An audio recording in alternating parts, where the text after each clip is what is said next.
I am really pleased, in association with Global Summit House, to welcome Vladimir Mavar, author of Rubik's Apocalypse. Vladimir, thank you so much for being here. Welcome. Thank you for having me. Rubik's Apocalypse. Tell us a little bit about kind of the genre of the book and the setting. Well, the genre of the book is primarily science fiction and horror. There are different ways, different threats, that may endanger human life. Generally speaking, that could actually come about, like asteroids and so forth. A lot of different things. It kind of keeps the reader on his toes. It's a puzzle. Rubik's is a puzzle. Apocalypse. I think a lot of people would consider it like just fiction, or used to be, even like short stories or poetry. I think it's like a breath of fresh air. I don't think anybody would necessarily mind saying that it's very refreshing to have genetics come into play with time travel. So, and when is it set, Vladimir? In what time period?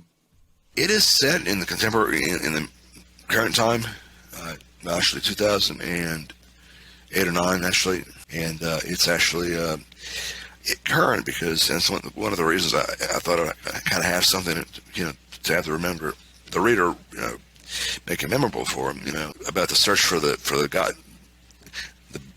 Higgs boson, or the God particle, which didn't I used as a kind of as a stepping stone to see if anybody really it was all over the news, and I thought maybe it might be interesting to start it off that way. Tell everybody, for the readers that don't know, what the God particle is and kind of how it plays a role in your story. Well, it was one of those things that as far as what I read, it was one of the most important particles in physics. They weren't sure if it was even there, but they found it. And one of the leading theoretical physicists in the United States, Leon Lederman, from Fermi. So how does the book begin? Well, it begins with the main character, basically arriving at the Large Hadron Collider, CERN, and he's talking about he didn't want to be. He was taking public transportation or whatever. He didn't know whether he didn't want to be late for work. It's unless there's something he can't stop, like a black hole opening up on either side of the border, and I just went with it. In all actuality, he's actually there to experience. He wants to kind of get in touch with his roots as a European, and that was secondary. But as he bounces around time. But as far as how it starts off, he gets there and check him in. He's doing notes, that would help them understand the processes and the work that goes on there. He does what he has to do. He lets known to the reader that he actually has intent to do something, and and it kind of a sinister one, if you think about it. But his goal was to disable the collider, which he does with the information that is given that first day, with a day or two, and he goes back in time. He jumps in the collider, and there is quantum leap, the series kind of coming back into kind of coming into play. He meets a really beautiful scientist by the name of Petra, and they were he helps her with something, and then he had to leave. He has to leave. But yeah, he literally had to disable the cameras or whatever else. His sole purpose for disabling it so he can travel back in time. But there's a lot more to it. I just think that kind of sets the tone. They're from work at CERN. He just started, she just started. So they have that in common. And then Mr. George Poshek, comes into play a couple of chapters into it. But he's actually Belgian, and and he agrees to work with both of them to build Tang, which is Tang 0000. So it's sort of like, a machine. It's a machine, but it's human. It's not just a robot. It's it's like spreads through genetics, and after the experiment, they go back to where they were doing. But that's about when the romance starts with Petra. All of a sudden, he has a car now, but I mean, it's kind of, and he's bouncing around. I mean, he's kind of bouncing around randomly, but a lot of his, travelers, travels through people who are related somewhat genetically. So he goes from Southern Slav to Eastern Slav, Poland, Croatia, Serbia, Romania, all the many more. He bounces into a Russian girl and a woman, and a teacher, and while he's there, kind of like with quantum leaps, he actually she gets sick, and he gets back. He has enough information to get back. It's kind of fun to account, for their travels here and there, and getting their own place, a private laboratory, and building Tang and building his female counterpart, Delta Jana. But yeah, I mean, it's a little bit of like, what's the word? I mean, anticipatory, but it's hard to really say, okay, that's what it is. Oh well, but then, it's like a puzzle. I don't know if that's the only reason why I chose Rubik's Apocalypse. So, honestly, I think I was just, summarizing in my own head, what's, a few hours. I was like, well, it can't be this, can't be that, and I finally, I just hadn't even picked up a Rubik's Cube in years. I was like, well, I'll try Rubik's Apocalypse, and it just kind of follows them in their, the book itself, all the way through. Einstein is there, I think one of the main reasons that, it kind of stretches out is the parallel world, the parallel dimension there. And, let's say with George's Post-it, Belgian, there was an actual scientist / MIT scientist / priest. He was one of the few people at the time of 20s, early 30s that understood what Einstein was talking about, and that was decades ago. So, but it might be interesting, to speculate on how these came about. Also, he's not without grief. A close relative of George's dies, and it wasn't just like my relatives, Alan and Petra. It was a few, I don't know if it was necessarily, a lot of people will know who they are, but like Alan Guth is, one of the more better known proponents of inflationary theory, and a few people that I thought might be relatively well known. So, if you were to just sum up the story, how would you explain it in a couple of paragraphs to your audience? What would you say the story really is, kind of from a high level view? It's about love and romance, love it, not about love per sight, but, there's a romance there. The setting is at CERN, and,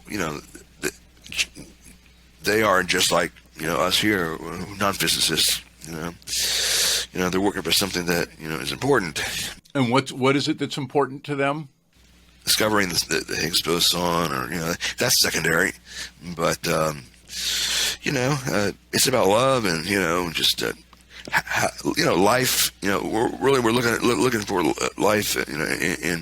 In these people's novelties, or just like anybody else. To summarize it, I would say, it's something of epic proportions. It's something that you get yourself immersed in. But despite all of these threats, we can still see it through as long as we're together, And talk about what the threats are.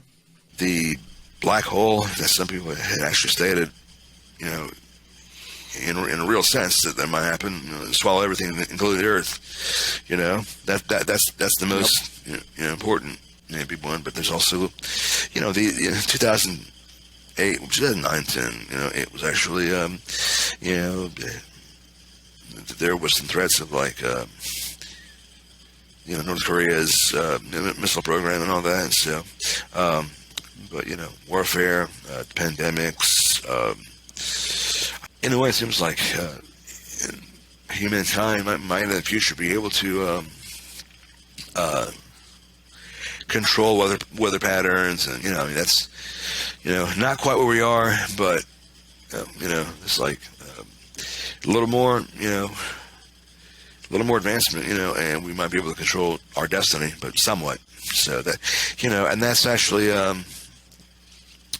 what I'm getting at. I mean, they're there's almost like weird people, but I mean, they're so obscure. You can actually say, well, these people are really cool and everything, but they're kind of obscure, in terms of how you look at somebody, in that situation where whether it's a better known or not so well known engineer.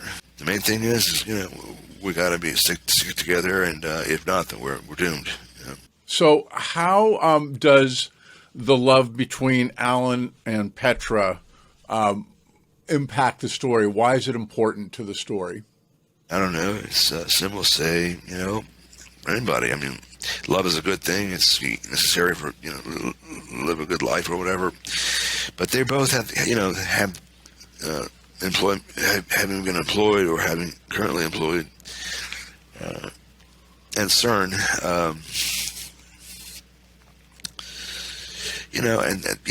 they're not quite. She's an engineer. He's just a foreman or whatever. I mean, he actually had a master's degree in business, which I actually think is kind of strange with it. Though I chose that for a reason. But I mean, he actually helps her. While he was trying to distract everybody from catching him trying to materialize, off the collider, and she didn't know who she was. I mean, she asked him if he knew something, some kind of a setting, and he helps her, and it was almost like love at first sight. But she was there, and then from that point you can speculate whether they're back in his own time or he can't, he winds up like in a few different bodies over Europe. So yeah, I mean, and then they got back, and he was like, she's about out crying. I mean, she just saw him. A few seconds later, there was nothing there. And then all of a sudden, there he was. She asked me, "Tell us, I'm not even sure who you are." And it was like, "Yeah, well, I mean, there's only one way to find out." And with somebody who from elsewhere, how would somebody else know that you needed help with the setting, on one of the machines? And he basically, she said, you look good, let's have dinner sometime, and that gave him, a boost in his self-esteem. So they get right down to it, and because the threats that are involved in asteroids, black holes, pandemics, all sorts of stuff, pandemics, super volcanoes, all that good stuff, or bad stuff. So there is a asteroid that's headed towards Earth, and the dinosaurs couldn't do much about it, but humans, we might be able to. Got back, they decide to group together, and Georges gets invited, into their club, and they work on this, virtual entity. It's not really a person, but it can be, and there it was like kind of like Automan from. I was just watching that recently, and it kind of gave me the person, it's like Glenn Larson, and just. So I mean, a little bit here, a little bit there, but I mean, they work on developing this, this weapon against whatever. It could be like control, but it can only be activated time travel. So there they are, and She actually time travels. It was their baby she was carrying, and but the baby, hindered her from getting, back, traveling. So she might have gone like maybe a couple of seconds. It came back, and later on it's discovered that she might have actually endangered her baby. She might have, endangered the baby, and she was, in the hospital. She collapsed, and she was like, while they're in the hospital, if we can't save the baby, I don't want to live anymore. So, and then so forth. They did. They tried to get as much information to build this machine, this entity, this virtual technological entity that, for the purpose of all mankind, kind of like the internet, but the internet of the soul, of the like brain waves, or I don't know, it's all kind of like with Neuralink, with what was his name, Elon Musk. You have different things going on. I think a lot of there is some originality about it. I think it's entertaining. It's based on stereotypes. I guess you're gonna look at it like, scientists. Try to understand everything and then prevent it. I think it's a good escape.